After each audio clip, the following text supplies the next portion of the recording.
J'ai regardé avec étonnement le tapis roulant argenté tourner jusqu'à ce qu'il expulse enfin ma valise.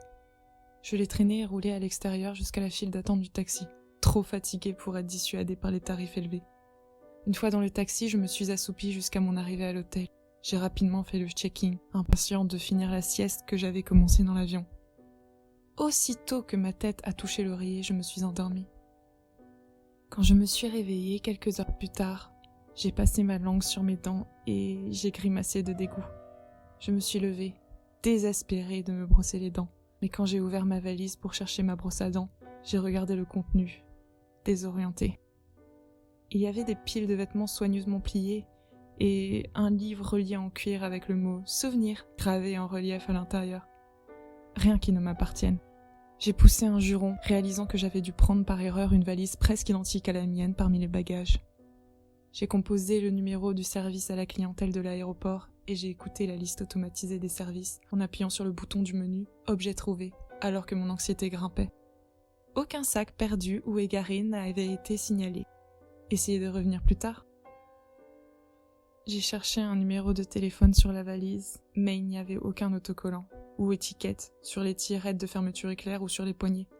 Dans l'espoir de trouver un numéro, ou du moins un nom, j'ai retiré l'album photo et ouvert ses pages en plastique. En ouvrant le livre de cuir craquelé, j'ai découvert des photos en noir et blanc de visages souriants et de rangées de textes. J'ai essayé de les ignorer en fouillant la couverture intérieure pour trouver des coordonnées, mais je n'ai vu ni le numéro, ni le nom du propriétaire du bagage. Je n'ai vu que ce mot, disparu, écrit en caractères gras et noirs, des titres de journaux.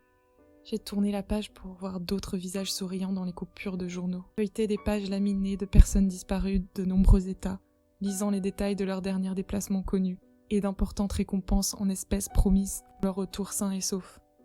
Quand j'ai tourné la page marquant la fin des coupures de presse, j'ai laissé tomber le livre sous le choc. Dans viande, de la chair tellement massacrée qu'il m'a fallu quelques secondes pour comprendre qu'elle était humaine. Des dizaines de photos Polaroid, des photos originales, et non des coupures de presse, tirages ou copies, ont révélé des images qui m'ont ébranlé jusqu'au plus profond de mon être. J'ai tendu la main pour refermer brutalement le livre, désireuse de protéger mon esprit bouleversé des horreurs qu'il contenait. Au moment où je l'ai fait, l'abominable vérité de la situation m'heurtait de plein fouet. Le responsable des atrocités photographiées dans ce livre avait ma valise. Ma valise, que j'avais soigneusement étiquetée avec mon nom, mon numéro de téléphone et mon adresse personnelle. Cette personne avait maintenant ma valise contenant mes photos de mon mari et de ma fille de 8 mois.